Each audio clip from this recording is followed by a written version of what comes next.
Welcome to my channel Abha English classes. पिछले videos में हमने चैप्टर 3 जो कि पिंच ऑफ स्नफ था उसको कंप्लीट कर लिया था। इस वीडियो में हम पोएट्री सेक्शन का now the leaves are falling fast by W.H. Orton को पढ़ने वाले हैं। सो स्टार्ट करते हैं। सबसे पहले इंट्रोडक्शन देख लेते हैं।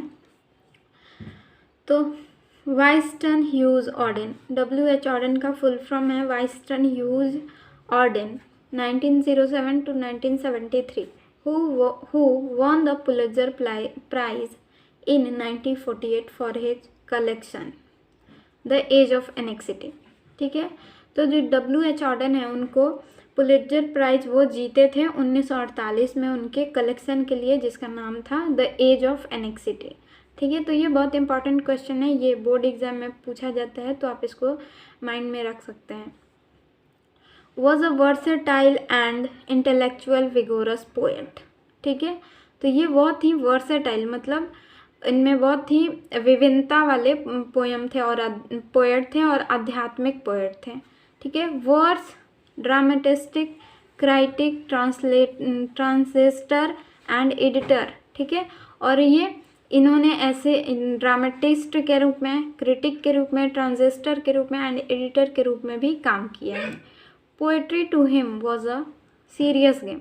उनके लिए पोएट्री लिखना एक सीरियस गेम होता था। ठीक है, गंभीर बात होती थी।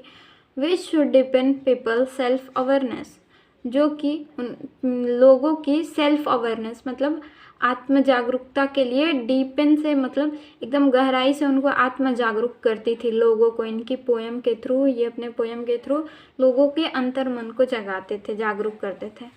But it should in no case directly affected men's political और religious choice। लेकिन इनकी जो पोएट्री है ये किसी भी मैन के, ठीक है, किसी भी इंसान के पॉलिटिकल और रिलीजियस चॉइस को डायरेक्टली इफ़ेक्ट नहीं करते थे। ठीक है, मतलब हर आदमी को अपना पॉलिटिकल या फिर धार्मिक और राजनीतिक फैसला लेने के लिए खुद मतलब उनको खुद से लेना चाहिए। ठीक है, ये अधिकार सबको होना चाहिए, ऐसा उनका मानना था। इसलिए उनकी पोएट्री से कोई किसी के पॉलिटिकल और रिलीजियस चॉइस पे कोई अफेक्ट ना पड़े। ठीक है, तो इस पे वो ध्यान रखते थे। His early poems exhibit his interest in political affairs and ideas। ठीक है, बट उनकी जो अर्लियर पोएम्स हैं मतलब जो बाद वाली जो पहले वाली जो पोएम्स हैं मतलब जो शुरुआत में जो वो पोएम लिखते थे वो उसमें उनका इंटरेस्ट पॉलिटिकल में, पॉलिटिकल अफेयर्स में, राजनीतिक में और आइडियाज़ में भी, चारों में दिखता था। ठीक है, but his late poems are overtly Christian and more personal in tone. लेकिन जो वो बाद में पोएम्स लिखते थे वो ज़्यादातर क्रिश्चियन और पर्सनल इन टोन होती थी, मतलब वो खुद के ऊपर और जैसे पर्सनल लाइफ के ऊपर, इंडिविजुअल लाइफ के ऊपर ज़्यादा पोएम लिखते थे। As a technician Auden explored a variety of stanza forms and meters. As a technician, ठीक है, टेक्नीशियन के रूप में ऑर्डन ने एक्सप्लोर किया, खोजा, ढूंढा एक वैरायटी ऑफ स्टेंजा। ठीक है, मतलब एक नए तरह का स्टेंजा फॉर्म मतलब बनाना सीखा। ठीक है, या फिर खोजा, उन्होंने इन्वेंट किया। He had a passion for words, coining and using archaic words. ठीक है, उनको एक पैशन था, उनके पास एक जुनून था कि वो आर्किक वर्ड्स को ऐसे कॉइनिंग मतलब अलग अलग तरह से बना के लिखें। ठीक है, आर्किक वर्ड्स मतलब पुराने जो वर्ड्स होते थे उनको भी यूज़ करके वो अपने पोइट्री में लिखते थे। Which make him at time difficult to understand, जो कि उनकी पोएम्स को एक समय पे समझना मुश्किल बना देता था। ठीक है, क्योंकि वो आर्किक वर्ड्स को यूज़ करते थे जो कि पुराने ज़माने में यूज़ होती थी, ऐसे वर्ड्स को यूज़ करते थे, इसलिए उनके पोएम्स को ज़्यादातर लोग नहीं समझ पाते थे। He left England as early as 1939।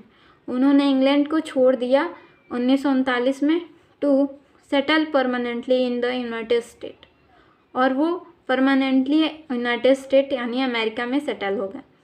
ऑर्डन्स work is divided into British and American phase. उनकी जो वर्क हैं वो दो फेज में डिवाइड है, ब्रिटिश एंड अमेरिकन, ठीक है। मतलब जब वो ब्रिटिश में रहते थे तो उन्होंने जो कविताएं लिखी थी उसको हम ब्रिटिश फेज बोलेंगे, एंड जब वो अमेरिका में रहने आ गए तो उनकी जो अमेरिका में लिखी गई पोएम्स थी उनको हम अमेरिकन फेज में रखेंगे। The notable works of the English phase are, तो जो ये इंग्लिश फेज़ है मतलब जो जब वे इंग्लैंड में थे तब उन्होंने ये लिखी थी। तो ये भी मेन क्वेश्चन है, आप इसको याद कर सकते हैं, ये भी बोर्ड एग्जाम में इनसे क्वेश्चन पूछा जा सकता है। The orators, the dance of death, look a stranger, Spain and another time, ये इंग्लिश फेज़ का है, यानी जब इंग्लैंड में थे तब उन्होंने ये पोएम्स लिखी थी। The notable works of the American phase include New Year letter for the time being, the age of anxiety and the shield of Achilles, ठीक है। और ये जो सारी हैं ये अमेरिकन फेज में उन्होंने लिखी थी। The present lyric, now the leaves are falling fast, enact the frustration inherent in human life, ये जो now the leaves are falling fast है, ये ह्यूमन की लाइफ में जो फ्रस्ट्रेशन है, ठीक है, जो चिंताएं हैं उसके, ठीक है, उनको ये दिखाता है।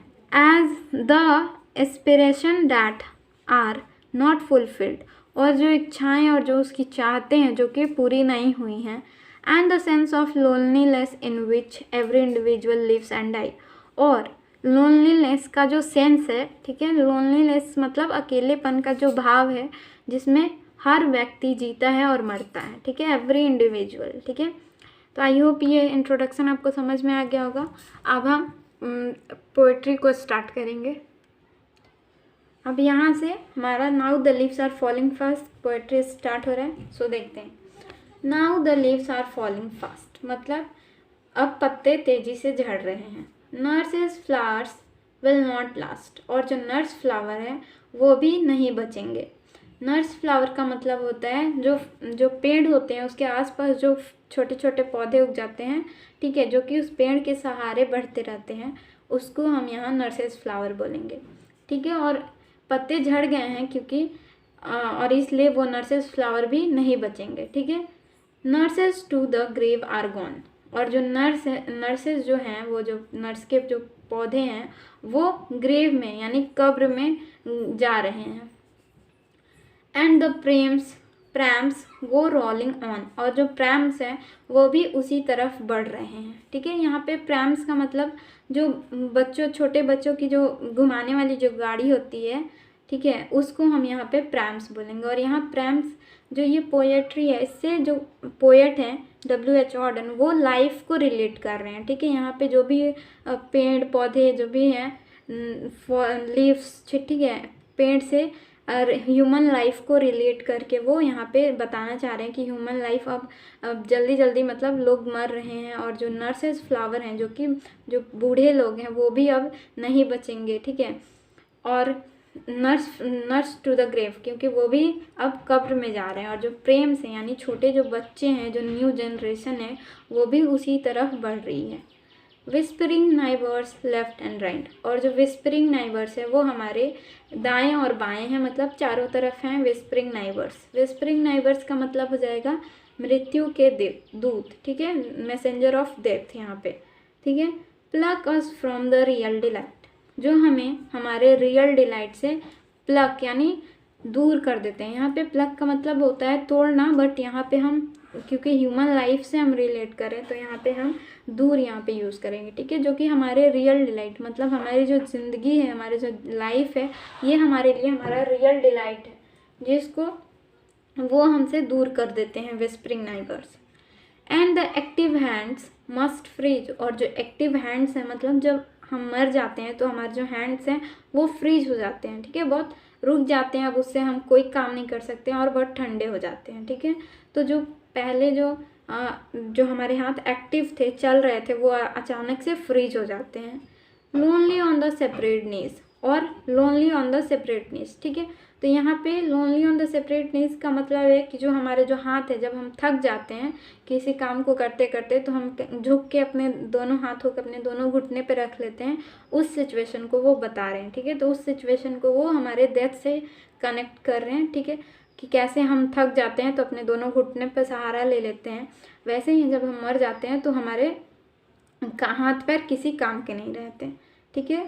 Dead in hundreds at the back, जब कोई मरता है तो उसके पीछे सैकड़ों लोग उसके पीछे पीछे रहते हैं। Follow wooden in our track, और जो उडन में, जिस उडन यहाँ पे कॉफिन को बोला गया है, जिस कॉफिन में उस मरे हुए आदमी का शव रखा जाता है, बॉडी रखा जाता है, उसके पीछे पीछे सैकड़ों लोग मतलब उसके पीछे करते हैं, फॉलो करते हैं उसको, और उसको उसके ट्रैक पे ले जाते हैं।